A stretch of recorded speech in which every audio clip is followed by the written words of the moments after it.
Oh, yeah. Got that one. Yay. Bang. There we go.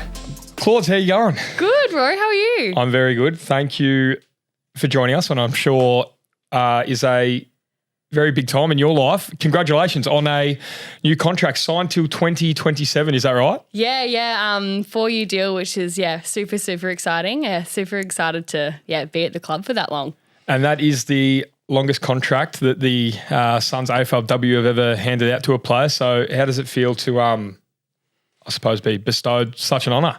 It's a big honour, isn't it? It's great that the league has the ability to sign girls for that long now, and makes life a lot easier with settling down with your life up here. So, no, really, really honoured to get it. So with that for 4 years, when you say settling down with your life, what does that look like? You've obviously thought about it a bit, and what a contract of that term allows you to do playing football up here. What are the sort of things you plan on doing outside of here in the next 4 years or so? Yeah, so my partner and I live up here, so Callum and I, and it just allows us to buy a house and look at that kind of opportunity, and as I said, settle down, and I'll be here till I'm 28 now, so which is a bit scary, but no, it's super exciting. And it's been quite a journey for yourself. So you played at St Kilda. Yep. Prior, and how many? You didn't play a heap of games there. You were there for 2 years. 2 years. I actually don't know how many games I played there. I think it was fringe player in and out, really. Yep. We can probably get – I played 4 at Melbourne. I know that. Yeah, it was 4 and then 10 at the Saints. 10, 10 at the Saints. That sounds right. 10. So over 4 years there. Yep. So 14 games over 4 years. Yep. And then you move up here and you come second in the club champs. Yep. And then first as well, runner-up and then won it. Third and then won it. Yep. So you go from playing 14 games in 4 years to then being top 3, 2 years consecutive. How does that come about? How does your development go from being in and out of teams that were started the competition off in the Saints of Melbourne? Yep. How does that come about in your development? A lot of it was to do with the coaches in the club here. Like when I first signed and I met Joycey down in Melbourne when he was moving up, already had such a good feeling about him as a coach, and he seemed to have a whole lot of confidence in me, even though I had 0 in myself. I was able to really develop as a player, and being able to play consistent games and know your spot's kind of safe for a bit really, really helped with my development. So it's really, it's shown on the field now. So, really grateful. Yeah, that's right. I've noticed the improvement myself as well. You've had an outstanding last season as well, but then really hit your straps the season before. I noticed I watched a fair bit of the AFLW now, and excited for potentially my daughter Daisy to be a part of that someday as well, and the way the game's growing, which I'm quite keen to see. But what are some of the things that Joycey instilled in you and helped you develop? Like I said, I think it was just being able to back myself. Growing up, I was quite good at different sports and had quite a good athletic ability, and coming in didn't have any football ability. So being able to just really discover myself as a player was really vital for that.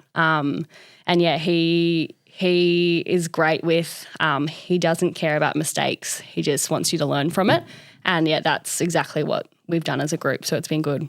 So when you said your athletic prowess earlier, but it wasn't necessarily at football, what were some of the other things that you were doing growing up? What else were you playing? So I was playing a lot of netball, surf lifesaving, and athletics mainly, and then a few different sports here and there with school, but those are the main 3. Well, I noticed you are very agile as well. So what sport do you reckon you get that from? Like your step, I really noticed. That's when you get the ball, no one can really tackle you because you got that step that goes really quick, and I love that. It'd have to be a netball.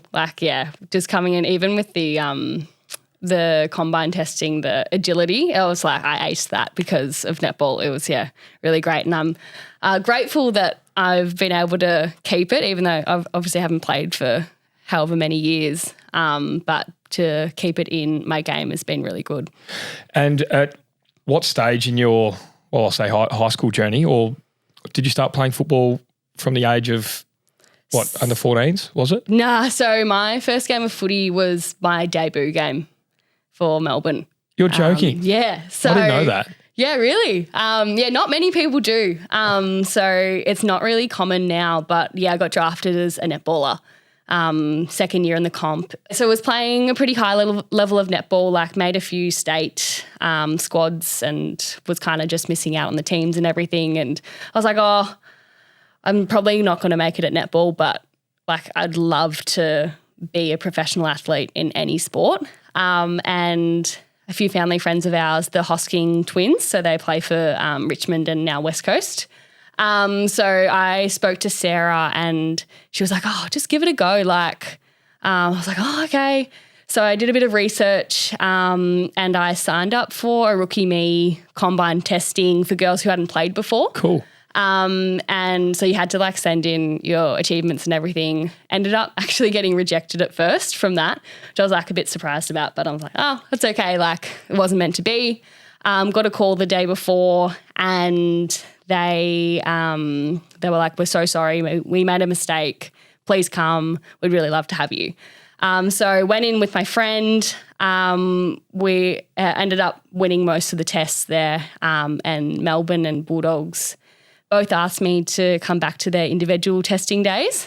So I went to those, ended up progressing a bit with Melbourne, had a couple of interviews and then got picked up in the draft that year.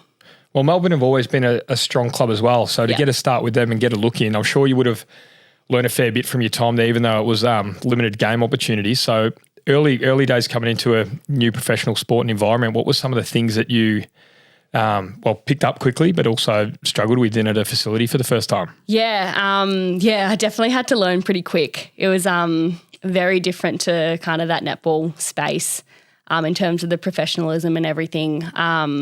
So definitely got a bit of a kick up the bum with that when I first got in. And I think that the communication kind of sort that part of it, and just like you don't know that you're working hard until you kind of am doing it. So it was, all about the extras. Like, I guess in footy, like netball, you didn't really do extras. Like you kind of just turned up to training and then went home. But it's such a big thing here in the sport. So had to learn that pretty quick and get my head around that. And I remember after my first training session, I felt like I'd been hit by a bus. Like it was just like so physical, like getting my 18-year-old body used to that as well. It was like a big jump.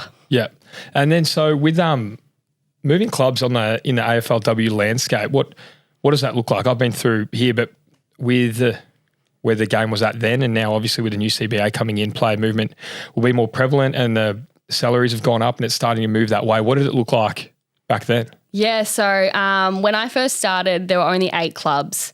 So once there was, a few years of expansion. So 2 clubs came in, and then when I moved to Saints, another 4 came in. So there was a heap of movement, and it was, pretty common for quite a few girls to move, and especially in the situation that I was in, it was it was good for it to be so common, I guess.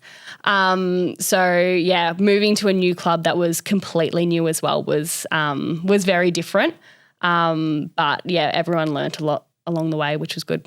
So through those processes, when you moved, you've moved clubs twice now. Are they, with your first 2 clubs, you obviously didn't play a lot of games. Were they delistings or trades or sign and trades? They were trades, for very high picks. So that's all right. Pretty much delisted, but didn't. That's all right. How did you go with that all and moving clubs, knowing that, I'm probably not going to get an opportunity here at Melbourne and then obviously to the Saints, but then it happening again? Like what was your thought process through them? Did you get down on yourself, or were you always adamant that with the time that you're going to put in the system, like you'll eventually make it like you have now? Yeah. No, it was definitely a really difficult time in my life. I think the first time I kind of had that confidence that, I could probably be okay, be a bit better than I was at the time if I'd played a bit more. Because, 4 games over 2 years, it's not a lot. And going to a new club, I definitely thought it would be great to have some more opportunity. That second time I was really close to just quitting. It was either come here or quit. But my partner Callum, he's so supportive, and he was like, no, let's do the move. Like, I know you can do it too. Made the right decision in the end. Yeah. Well, in those times where you weren't getting a lot of time in the ones, was there reserves football that you were able to play? No, nah. Not at all. we were running laps on the weekends, which is heaps of fun in summer. So coming to a new sport, playing 14 games in 4 years. Yep. And then, well, that's obviously where the development comes from. I'm assuming you get a start up here, Joycey backs you in, and then you're just off from there. So what does someone like Joycey support? What has it meant for you in your career and still to this day? But I'm so lucky. Like, I'm really grateful for the opportunity he's given me. Like, I think I've missed one game since I've been up here due to concussion, but I definitely wouldn't be in the spot I am without him. And got everything to thank for him. Yeah. What are some of the thoughts that be going through your head post St Kilda and post St Kilda pre the move up here? Like, what are some of the big things? I guess you have to pack up your whole life, right? Yeah. And especially with your partner, you move your livelihoods and stuff. Yeah. I think it was a bit easier for me to move up than him. I felt a bit bad. I was like, at the time, I was like, oh, did you want to move to the Gold Coast? And he's like, oh, not really. Like, like his family's all down there, and he's they're quite close, and all his mates and everything. So once I was like, I finally got a yes out of him. And once it was all done, he was a bit upset, but he's loving it now. So no, he loves it up here? Yeah, loves it. What does he do? He's a playground salesman. So he, which is great for him because he gets to travel a lot. So he gets to go down back home and visit his family and friends. So it's worked out well for him. Awesome. I'm very intrigued about the work-life balance right at the minute. So you've got a lot of your teammates as well that have jobs, are studying full-time and part-time, but it's something personally I don't think I'd be able to do, work a job and put the adequate time into better my career. And I really admire the time that you guys put in. Like, we see you guys here in the morning, you'll take off, go to work or either study and then come back again for training in the Arvos. How do you maneuver that? Is it tough? Yeah, really tough. And I guess for my first 5 or 6 years of my career, I was working and studying. So at one point I was working 3 jobs, studying full-time, and then trying to fit footy in on top of that, which I guess didn't really help my footy in the end. But it's crazy to think now I'm lucky enough to just be doing footy and studying at the moment. So and then I was talking to Georgia Clayton yesterday, and she's working 3 or 4 days a week. She's doing all footy at the moment, and she's also studying a master's as well. So it's crazy. Some of the girls are still doing it, but hopefully we move into a more full-time sense soon. Yeah, well, it seems to be tracking that way as well with the joint CBA getting involved, and obviously we just actually got run through that today with the Players Association being in, the games picking up each year and certain incentives being hit. Yep. Could be seeing 14 games being played in a season sometime soon. So yeah, hopefully. That'd be massive. And what are you studying? Studying Master of Cybersecurity at the moment, which is very different for me, but yeah, I'm enjoying it. What does that entail? Because when I think of cybersecurity, I go straight to the movies where like someone's trying to hack a big banking system and then like the vault's open and like what actually is it? And are there different variances of it? Yeah, it's a good question. It's at the moment I'm really learning kind of the basics of it, but I think overall it is what you think it is. I was looking at jobs the other day, not to go, but there's like a cyber threat hunter, they're called, and stuff like that. Like, it's pretty intense. But it's such a big industry and there's different levels to it. I'm not entirely sure of all of it. I know, a very basic amount at the moment. So how long have you been doing that for? Almost a year. So only almost 4 subjects into uni, so still got a bit to go. And is that something, well, now with penciling yourself in here for the next little while, something you plan on doing at your tenure here? Are you going to keep doing that? The balance has been okay, sustainable, do you reckon? Yeah. So, studying at Griffith makes it really flexible, but able to do it online and I'm doing 2 subjects at the moment because we're in off season. But during the season and over summer, I do 1 subject. So it's a good amount of time to be able to split over footy, being able to do everything with that, but then also take your mind off it, which is great.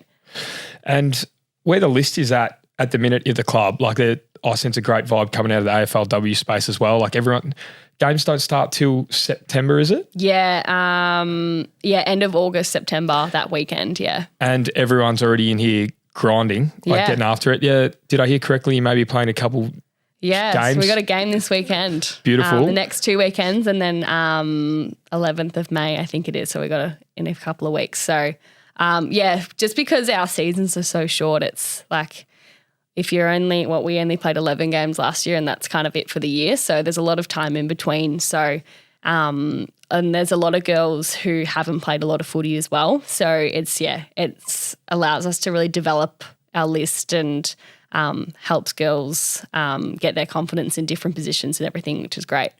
And after the season just gone, where do you think the list is at? Were you happy with how last season went? Step in the right direction? Yeah, it was definitely a step in the right direction. A bit disappointed with the end, but just to make finals, like that was my first time playing finals, which was pretty amazing. We definitely learnt a lot from that Sydney game and how they approached it and everything. So with the off-season trades were great and we've added some really good talent to our list. It's really exciting for this year. I think we're going to take a big step forward. And were you in the leadership group last year? Yes, yeah. Is that the first time? Yeah, so I was in like the developing leaders the year before, but first time in the official one last year. How did you find that? And what do you think your strengths are as a leader and where you need to improve amongst the group? I really enjoyed it. It really helped me develop myself as a player on the field and off the field. Just having that confidence to really give feedback and get the best out of everyone. I guess my strengths as a leader, I'm pretty good one-on-one, and I think of myself as pretty caring, and I really like connecting with the girls one-on-one. I guess where I can develop as a leader is that whole group situation and really taking charge at trainings and everything like that. And where do you think the group is at? I think we're doing pretty well at the moment. Like we've been training quite early, so we've been literally the dew kickers in the mornings. So we've been developing our wet weather footy skills, which has been great. And it'll be a really good test this weekend and next weekend. So we're playing the Quaffle rep team this week and then West Coast next week. So that'll be a really good test to see where we're at from there. One thing I've always been interested in women's sport is that if you want to have a child, right, you've got to be the one to have the child. Unfortunately, yeah. That's right. And I've noticed it in netball a lot. I'm unsure, like it just always seems like whether they time it at a certain time so they miss as little of the season as possible if they're to conceive a child. But I don't want to put you or your partner under the pump at all, like whether anything's coming like that. God. But how much thought, or whether you've got friends that have played before that have gone through this, like thought you've got to put into it with raising a family or wanting to start a family and also your professional career, because there's obviously a limited window, right? But then towards the end of your career window, it might be the best time to actually conceive a child and stuff like that. No, it's super interesting, and it's I did a lot of developmental biology in my first my undergrad degree, so it's a niche of mine. I really enjoy that aspect. But look, I'm 24. I'm not looking to have kids anytime soon, but it's definitely something that you have to think about in terms of contracts and like, because I'll sign to I'm 28. It's like, oh, do I start having kids after this contract? Or it's definitely something you have to think about, especially with the longer term deals, which is a bit scary, but it's kind of reality. There's girls now that are in their 30s and it's like, oh, do you have to like retire when you don't want to just to start a family and everything? So it really makes you think. But the club's been great. We actually had a obstetrician come in on Thursday to talk about like egg freezing and everything, which is obviously a big space that's developing at the moment. But it's really good to get educated on that kind of stuff so you can continue your career but also don't have to sacrifice your family for it. That's really cool. You may or may not know, but through your contracts, are there stuff for mat leave and stuff? Like, do you know how that works? Yeah, so mat leave is great. So you just get paid like you're playing. So your normal contract just gets paid for the 12 months. So I guess if I were to get pregnant now, I would just get paid the same amount until my contract's up. That's awesome. Yeah. Did you say that you've already done a degree? Yeah. So I've got an undergrad in genetics. And then, so that doesn't seem like a seamless transfer from genetics to cybersecurity. So can you talk me through that? Yeah. So yeah, very, very different things. They're both codes, to be fair, but they're very different codes. So yeah, no, have a love of biology and everything from high school. So I went into a science degree straight out of school, did my 4 years and graduated. Graduated actually once I think I was in my last semester when I first moved up here. I kind of took a gap year, was like, oh, what do I want to do now with that? It's really difficult with footy as well. It's like, you can't like start a career and like part-time. So it's, it made it a bit tricky. And I spoke to a few people I know in the industry and they were like, oh, you pretty much have to go back to uni for the rest of your life. And I was like, oh, that's not for me. So I had a chat with one of my partner's best mates who was in a similar spot to me a few years ago, and he's in cyber now, and he's like, there's such a big demand for women in the industry. Why don't you have a look at it? And I was like, yeah, okay. Like, I don't think it'll be for me, but let's have a look at it. Did a few coding courses and stuff in my spare time and actually quite enjoyed it. So it's a good challenge. It's definitely like, I'm not a computer nerd. Like, if you ask me questions, I probably would have no idea. Yeah. But it's a really good, I like the challenge of it. It's been really good. So code's like a whole nother language, isn't it? Yeah, it's literally learning different languages like Python and Java and all that. Yeah, sorry, I'll stop with that. Keep it going. What else is there? Yeah, it's literally learning a new language, so it's difficult. And yeah, at the moment at uni, we're learning about like binary numbers and like how the back end of a computer works, and it's just insane. I don't understand most of it. So when people say writing code, what do you actually write it on? So like I couldn't write a set of numbers on Microsoft Word though. Is it in like a system? No, yeah, you have to get like, it's called like a terminal. So if you have like a Mac, you can look it up on your applications, and it's like, yeah, it's pretty much, it looks like a Word document kind of, but you can just like write different things, press enter and something will happen. So yeah, it's pretty cool. I just can't wrap my head around how you could write ABC and the code for ABC, like a picture of a dog might pop up. That's a thing, right? That can happen? Well, yeah. Well, like if you make ABC do this, so you have to like write. Okay, you've got to set it first and then it becomes a thing. Yeah, it won't do it automatically. Like you have to set like ABC equals like picture of like, I don't know how you do that, but picture of a cat or like 1, 2, 3. And then, you do that. Sorry to get a bit nerdy on there. Yeah, it's okay. So where do you see that ending up? So is that like you're working for, you're stopping scammers? Yeah, what's absolutely. the end game with that? You see so many people get scammed at the moment, and it's only going to grow. So hopefully by the time I finish my degree and hopefully sign a bit longer and I can work part-time. It depends where AFLW is at the time, but have that in my back pocket to be able to jump straight back into once my career's over. And hopefully that's not for a long time now, but with growing up down in the Mornington Peninsula in Victoria, then moving up to the coast, both beachy lifestyles. Yep. Does it feel like home now? Yeah, definitely. We've been here it's almost been 3 years now. We're down in Palmy, and it's just like such a nice little area. You're down there as well, aren't Palmy, you? Yep. Yeah, love Palmy Army. It's just such a nice spot, and like the weather at the moment, like it's such a beautiful time of year. It's like, how could you move away from this? And I couldn't really see myself anywhere else, to be honest.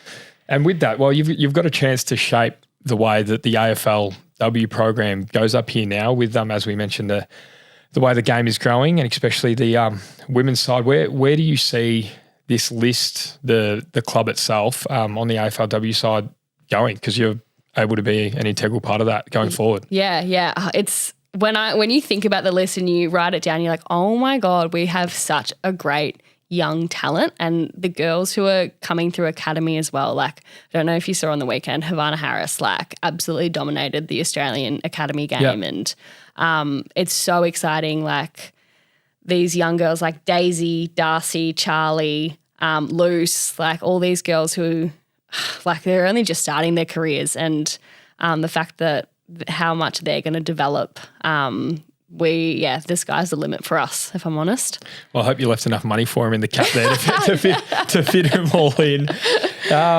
That's really good. And we are seeing that through here. And one thing that I did mention that is impressing me, like Charlie comes in a high draft pick, but not resting on her laurels there. She spends more time in the gym than anyone, and in the heat room as well. As I've seen, who are your favourite players to play with on the AFLW list? Yep. Charlie's obviously one of them. Like, she's an absolute beast, and not only that, she's not just naturally gifted. She just puts so much time and effort into her craft.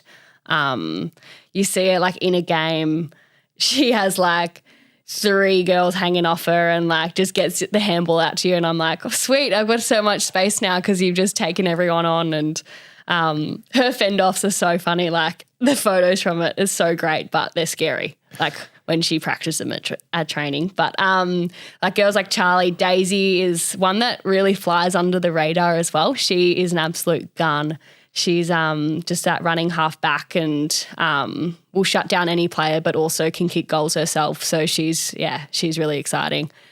Who's the biggest pest and why? Biggest pest. Oh, there was one, but she's left now.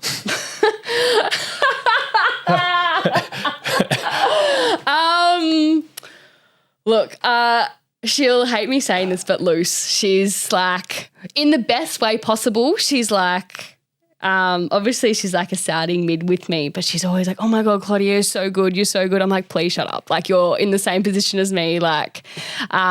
She's so funny though. She's says some dumb things all the time, and she's great, but she's a pest. You guys honestly seem so close, around the facility, and also on game day. It seems like you're just a band of sisters, really. Yeah, no, definitely we are. And I think a great thing about the club, we've got, and our list, a lot of us are from interstates, and we don't have family up here, which I assume would be very similar to you guys. So we're kind of our each other's family. So, we're a very tight group. And another thing, I was just wondering, you played a bit of football up in the Northern Territory for St. Mary's. Yeah. When does that come about? Because you mentioned you weren't able to play a lot of footy. Yep. In that 4-year period there. So when did that slot in? Yeah, so that came in 2020. So it was actually through my partner. So he was playing a lot of VFL, and obviously the season got cancelled. So he was like, oh, I want to go play footy. Let's go to Darwin. So I was like, all right, I'll come up for a few months. So he did the full 6 months. So he played with Waratahs up there. And then I snuck up for, I think it was about 2 months before our pre-season started. I obviously asked St Kilda if it was okay, and they're like, yep, go for it. Was able to play 8 games in a row, which was actually the most I've ever played in a row ever. So that really helped me develop, and that really helped with my confidence, and was able to play with girls like, I don't know if you know, Danielle Ponta, all-Australian forward. So that was pretty cool. But just, experiencing Darwin life was really awesome as well. Well, with I guess your career path that you've been talking about, being 24 years old, you would have only played about 40 to 50 odd games of football since moving from netball to football, right? So I know it's hard to talk about yourself in a manner to pump yourself up, but where do you think you can go as a footballer? Because I still think you're scratching the surface, right? Yeah. And you're playing the way you are. So yeah, hard topic to talk about, but I think just with like the result of W Awards last year, I was like, oh my God, like I can't believe that one, that happened, and two, like I didn't even think I had that good of a year. And so I think honestly with the development of our team, anything's possible really, which is pretty cool. And what do you think, well, to get there as well with your progression going the way it is, like what are the areas that you hope to add to your game to make you a more complete player? Yeah, need to working on my fitness, getting to more contests, and working on kind of my running patterns and everything. So that was one thing that really developed last year for me, and just watching a whole lot of men's footy and stuff really helped. Like it was kind of like Katie Lynch and I talk about like osmosis, like you watch it and it's like, oh, you just suddenly start doing it. So that kind of happened last year, and was running into the right spot. So developing that a bit further, developing my game, kind of my uncontested game a bit. So was very contested at the start of my career here, and working with Charlie now, like that's her strength. So it's like, let's work on my outside stuff. And yeah, so that kind of uncontested marks and follow the ball stuff. Yeah, that's kind of my development this year. And then with the uncontested side of the game, I'm assuming you would have had to have put a lot of work into your fitness. Yeah. And I've noticed, well, with some of the training that has been going on, there's been a big emphasis on the type of training. It seems like there's a lot more conditioning going on now. How are you finding that, and what are sort of the stuff that you've been doing? Yeah, it's been great. It's always fun doing conditioning and training. We're already back into that, which is fun. But no, the Henry does it really well. We've been doing a lot of like longer sprint efforts into like a handball game, which is good for me as well, to not only like keep moving and play footy, but also keep talking and focus on kind of that side and how I can help others with that. So yeah, to keep moving and play footy from there. It's hopefully going to really help with that. That's right. Well, that's all I got for you, Clauds. Sweet. Congratulations. It's a huge achievement that I don't think, you should take lightly. It's the biggest contract that AFLW have given out. So you're the first, the AFLW at the Suns here, and congratulations. Stoked for you. Thank you so much. Thanks for having me. No, all good. It's been great getting to know you. So good luck for the games and the coming season as well. Thanks. You too.